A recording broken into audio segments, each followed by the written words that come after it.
Leonardo da Vinci é lembrado por ser um dos maiores gênios da história da humanidade. Suas contribuições ultrapassaram o ramo das artes e suas obras, como A Última Ceia, a Mona Lisa, são algumas das pinturas mais famosas e que valem mais dinheiro de todos os tempos. O artista é uma das figuras mais importantes da época do Renascimento, que é o movimento da ordem artística, cultural e científica que ocorreu na Europa na passagem da Idade Média para a Idade Moderna. Ele nasceu em 15 de abril de 1452, na Vila de Vinci, na Toscana, Itália, e era filho de uma camponesa e de um tabelião. E eles não eram casados, então ele não foi criado pelos pais e ele foi educado por pessoas próximas, como a madrasta e a sua avó. Vale destacar que, na verdade, Da Vinci não é o sobrenome dele, né? Ele usa por causa do vilarejo que ele nasceu. Ou seja, é tipo como se fosse Leonardo da Vila da Vinci. Foi na pintura que o Da Vinci mais se destacou, porém foi genial em diversos campos, como engenharia, arquitetura, urbanismo, mecânica, cartografia, balística, hidráulica, anatomia, entre muitos outros. O cara era um gênio. O primeiro trabalho importante de Da Vinci foi uma parte da tela O Batismo de Cristo, de Verrocchio, quando pintou os anjos e a paisagem à esquerda do quadro. O aluno Leonardo da Vinci saiu-se tão bem que aos 25 anos de idade pôde juntar-se aos artistas que trabalhavam para Lourenço de Medici, famoso mecenas que governava Florença.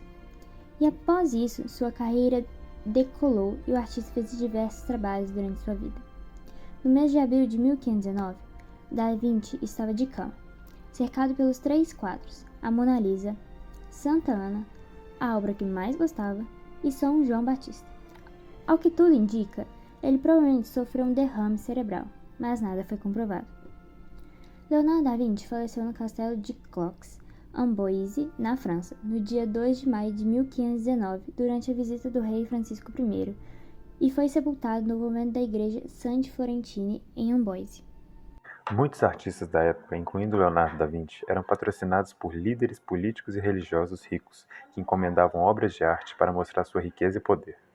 O artista foi um dos maiores representantes do Renascimento, que se tornou um período de mudança significativa na história europeia, impulsionando a humanidade a avançar em muitos campos do conhecimento.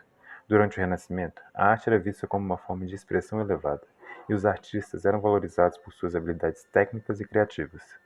A curiosidade insaciável de Da Vinci e sua busca constante pelo conhecimento o levaram a explorar uma grande gama de campos, como a anatomia humana, a geologia, a ótica e a hidrodinâmica.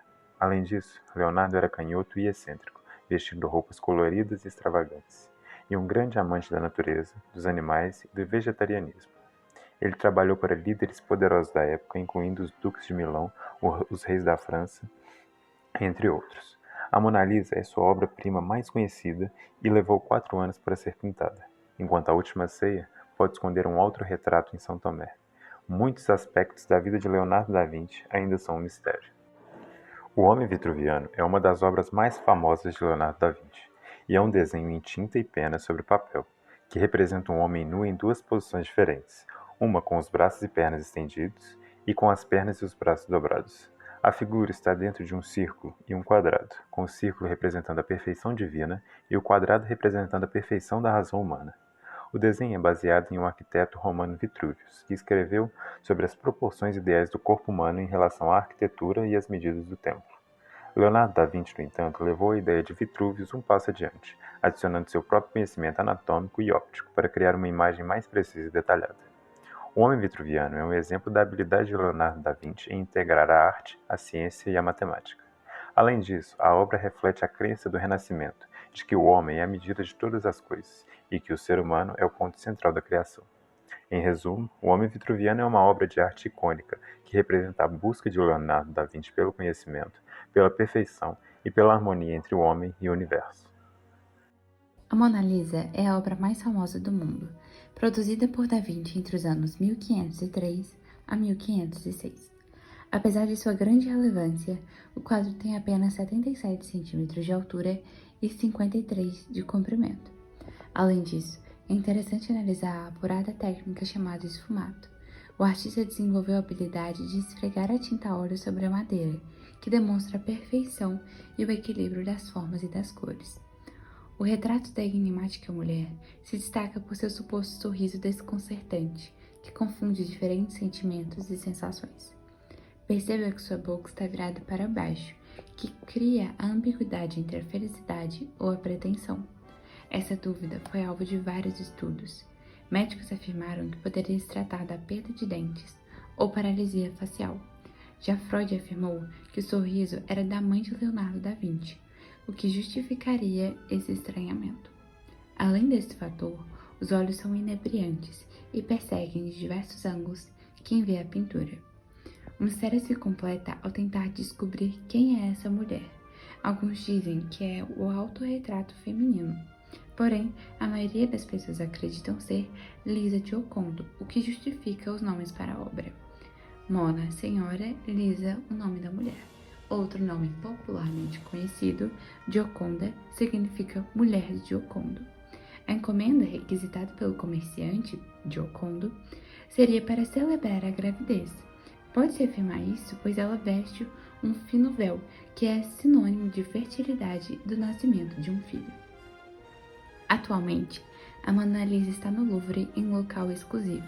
No entanto, ela já esteve no Acervo Real de Luís XIV, que foi quem de fato comprou a peça, no banheiro de Napoleão e posteriormente em uma cidade no interior da Itália após ser furtada. Esse acontecimento foi essencial para o reconhecimento popular. Desde então, a Gioconda se tornou extremamente valiosa e protegida. Outra obra também muito importante é A Última Ceia, ou também conhecida como Santa Ceia.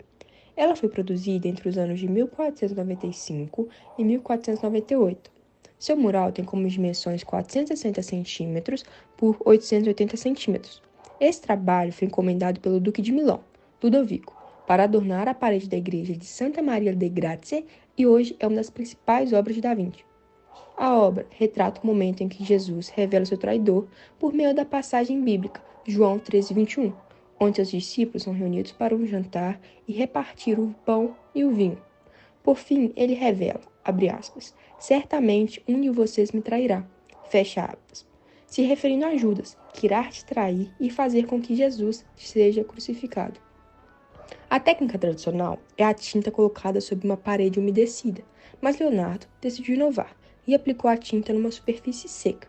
Porém, a escolha dessa nova técnica resultou numa deteriorização mais acelerada da obra, e com o passar do tempo, a obra sofreu grandes deteriorizações, principalmente por ataques ocorridos na Segunda Guerra Mundial. E por causa disso, ela foi restaurada diversas vezes, e com grande realismo, simetria e perfeição, Da Vinci usou a técnica do ponto de fuga, que causa profundidade na obra. Essa técnica esteve muito difunda no Renascimento, sendo uma das principais características, e isso evidencia que Jesus está no centro e ao seu redor 12 discípulos. Na mesa é possível encontrar também os alimentos como o pão, vinho e o peixe. E nota-se a desordem e indignação referente à fala de Jesus ao dizer que naquele local há um traidor.